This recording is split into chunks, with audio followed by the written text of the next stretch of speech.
Hello नमस्ते, आप सबका मेरी पाठशाला में स्वागत है। आज का हमारा टॉपिक है schedules of the Indian constitution. पहले हम समझते हैं कि शेड्यूल्स होते क्या हैं। देखिए, जब हमारा कॉन्स्टिट्यूशन बना तो उसके अंदर कुछ और इन्फॉर्मेशन भी ऐड करनी थी, जो हमने शेड्यूल्स के रूप में ऐड करी। जो भी एडिशनल इंफॉर्मेशन है हमारे कॉन्स्टिट्यूशन के अलावा, वो शेड्यूल्स के रूप में लिखी गई है।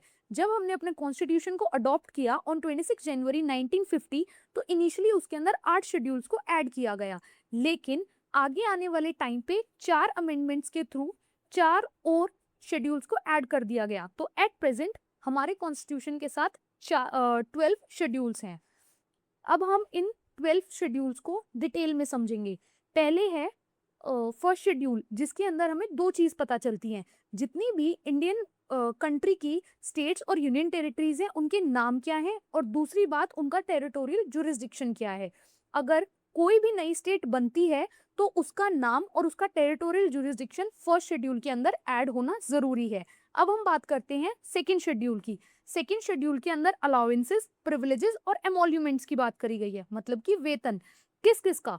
President of India, governors of Indian states, speaker of Lok Sabha and deputy speaker of Lok Sabha, chairman of Rajya Sabha, deputy chairman of Rajya Sabha, speaker and deputy speaker of legislative assemblies of Indian states, chairman and deputy chairman of legislative councils of Indian states, supreme court जजेस, high court जजेस, controller and auditor general of India. ये चीज याद रखिए, इसके अंदर attorney general नहीं है। अब हम बात करते हैं थर्ड शेड्यूल की। थर्ड शेड्यूल के अंदर ओथ एंड अफर्मेशन की बात करी गई है, मतलब शपथ की। किस किस की? Union ministers of India, members of parliament मतलब एमपीज की, सुप्रीम कोर्ट जजेस, controller and auditor general, state ministers, state legislative members and high court जजेस। इसके अंदर याद रखिएगा president, vice president and governor की बात नहीं करी गई है, और साथ ही साथ अटॉर्नी जनरल की भी बात नहीं करी गई है। इस पे क्वेश्चन बन जाता है कि कौन कौन थर्ड शेड्यूल में इंक्लूडेड नहीं है। अब हम बात करते हैं फोर्थ शेड्यूल की। फोर्थ शेड्यूल के अंदर राज्यसभा के बारे में बताया गया है, मतलब किस स्टेट में से राज्यसभा में कितने मेंबर्स को इलेक्ट किया गया जाएगा, ये चीज लिखी गई है। फॉर एग्जाम्पल, हरियाणा में 5 राज्यसभा की सीट्स हैं। वैसे ही हर स्टेट्स का उसका जोग्राफिकल व्यू और उसके अंदर कितनी पॉपुलेशन है, ये चीज देखकर ये तय किया जाता है राज्यसभा में वहां से कितने मेंबर जाएंगे, क्योंकि राज्यसभा हर स्टेट को रिप्रेजेंट करता है। अब हम बात करते हैं फिफ्थ शेड्यूल की। फिफ्थ शेड्यूल के अंदर शेड्यूल्ड एरियाज और शेड्यूल्ड ट्राइब्स की बात करी गई है, उनके एडमिनिस्ट्रेशन और उनका कंट्रोल की बात करी गई है। अब हम बात करते हैं सिक्स्थ शेड्यूल की। सिक्स्थ शेड्यूल के अंदर 4 ट्राइबल एरिया की बात करी गई है, उनके एडमिनिस्ट्रेशन की। वो 4 स्टेट्स हैं, असम, मेघालय, त्रिपुरा एंड मिजोरम। इसको आप एक ट्रिक से याद कर सकते हैं, ATMM। अब हम बात करते हैं सेवेंथ शेड्यूल की। सेवेंथ शेड्यूल के अंदर 3 लिस्ट दी गई हैं। First, union list. Union list एक ऐसी लिस्ट है जिसके अंदर जितने भी सब्जेक्ट्स आएंगे उनके ऊपर लॉ बनाने की अथॉरिटी सिर्फ यूनियन को है, मतलब कि सेंट्रल गवर्नमेंट को है, केंद्र सरकार को है। अब हम बात करते हैं स्टेट लिस्ट की। स्टेट लिस्ट के अंदर जितने भी सब्जेक्ट्स आएंगे उनके अंदर लॉ बनाने की जो अथॉरिटी है वो स्टेट गवर्नमेंट्स के पास है। अब हम बात करते हैं कॉन्करेंट लिस्ट की, जो कि हमने ऑस्ट्रेलिया के कॉन्स्टिट्यूशन से लिया है। इसके अंदर 52 सब्जेक्ट्स हैं। इसके अंदर स्टेट और यूनियन मिलकर बनाते हैं लॉज। लेकिन अगर यूनियन ने एक लॉ बनाया और स्टेट ने एक लॉ बनाया और वो एक दूसरे के विपरीत हैं, कॉन्ट्राडिक्टरी हैं, तो उसके अंदर जो यूनियन के द्वारा बनाया गया लॉ होगा वो प्रिवेल करेगा, उसको मान्यता दी जाएगी। यूनियन लिस्ट के अंदर 100 सब्जेक्ट्स हैं प्रेजेंटली, स्टेट लिस्ट के अंदर 61 सब्जेक्ट्स हैं और कॉन्करेंट लिस्ट के अंदर 52 सब्जेक्ट्स हैं। अब हम बात करते हैं 8th शेड्यूल की। हमारी कोई भी नेशनल लैंग्वेज नहीं है, लेकिन हमारा कॉन्स्टिट्यूशन और शेड्यूल्स हमें बताते हैं कि हमारे पास 22 ऑफिशियल लैंग्वेजेस हैं, जिसके अंदर असमीज, बंगाली, बोडो, डोगरी, गुजराती, हिंदी, कन्नड़ा, कश्मीरी, कोंकणी, मैथिली, मलयालम, मणिपुरी, मराठी, नेपाली, ओरिया, पंजाबी, संस्कृत, संथाली, सिंधी, तमिल, तेलुगु और उर्दू हैं। ये चीज नोट कर लीजिएगा, इसके अंदर इंग्लिश की बात नहीं करी गई है। जब हमारे शेड्यूल्स आए तो इसके अंदर से 14 लैंग्वेजेस थी, लेकिन आने वाले टाइम में अलग अलग टाइम पर कुछ अमेंडमेंट्स आई जिनके थ्रू बाकी की जो लैंग्वेजेस थी उन्हें जोड़ा गया।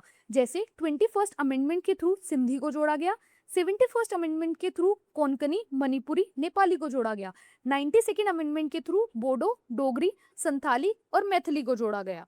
अब हम बात करते हैं 9th शेड्यूल की। 9th शेड्यूल बात करता है लैंड रिफॉर्म्स और and abolition of zamindari system की। ये इस बारे में भी बात करता है कि कुछ लॉज हैं, कुछ एक्ट्स हैं जो कि प्रोटेक्टेड हैं जुडिशियल रिव्यू से। मतलब अगर वो हमारी सरकार ने लॉज बना दिए तो कोई भी सुप्रीम कोर्ट उन्हें रिव्यू नहीं कर सकता। लेकिन ये आने वाले टाइम पर मिसयूज होने लगा। हमारी सरकार बहुत सारे ऐसे लॉज बनाने लगी जिनको वो 9th शेड्यूल में डाल देती थी और जिसके कारण सुप्रीम कोर्ट उनके ऊपर कोई भी एक्शन नहीं लिया जाता था। लेकिन अप्रैल 24, 1973 ये डेट है landmark judgment Kesavananda Bharati case की, जिसमें ये कहा गया कि इस डेट के बाद जो भी लॉज बनाए गए हैं वो जुडिशियल रिव्यू के ओपन है, चाहे वो 9th शेड्यूल में हो या ना हो। जो 9th शेड्यूल है वो फर्स्ट अमेंडमेंट एक्ट 1951 से ऐड किया गया था हमारी शेड्यूल्स की लिस्ट में। अब हम बात करते हैं 10th शेड्यूल की। 10th शेड्यूल हमें डिस्क्वालिफिकेशन के ग्राउंड्स बताता है जिसके ऊपर पार्लियामेंट के मेंबर्स और स्टेट लेजिस्लेचर मेंबर्स को डिस्क्वालीफाई किया जा सकता है। ये एंटी डिफेक्शन लॉ के भी नाम से जाना जाता है और ये 52nd अमेंडमेंट एक्ट 1985 से जोड़ा गया था। अब हम बात करते हैं 11th शेड्यूल की, जो कि पंचायत के बारे में बात करता है। इसके अंदर पंचायत की पावर, अथॉरिटी और रिस्पॉन्सिबिलिटीज दी गई हैं। इसके अंदर 29 मैटर्स हैं, लेकिन ये बात आप नोट कर लीजिए कि जो ये 29 मैटर्स हैं इनमें से कितने मैटर्स पे पावर पंचायत को दी जाएगी ये डिसाइड उस पंचायत की स्टेट करेगी। मतलब जितनी भी हरियाणा के अंदर पंचायत आती हैं उन पंचायत को कितने मैटर के ऊपर अथॉरिटी और पावर दी गई जाएगी ये पंजाब स्टेट जो स्टेट गवर्नमेंट है वो डिसाइड करेगी। ये 73rd अमेंडमेंट एक्ट 1992 से ऐड किया गया था। फिर बात करते हैं 12th शेड्यूल की। इसके अंदर म्यूनिसिपैलिटीज की बात करी गई है, उनकी पावर्स और अथॉरिटीज की। इसके अंदर 18 मैटर्स हैं और इसके भी कितने मैटर्स म्यूनिसिपैलिटीज तो दिए जाएंगे वो स्टेट गवर्नमेंट डिसाइड करती है उस स्पेसिफिक म्यूनिसिपैलिटी की। ये शेड्यूल 74th अमेंडमेंट एक्ट 1992 से ऐड किया गया था। अब हम एक ट्रिक की बात कर लेते हैं जिससे हम सीक्वेंस में इन 12 के 12 शेड्यूल्स को याद कर सकें।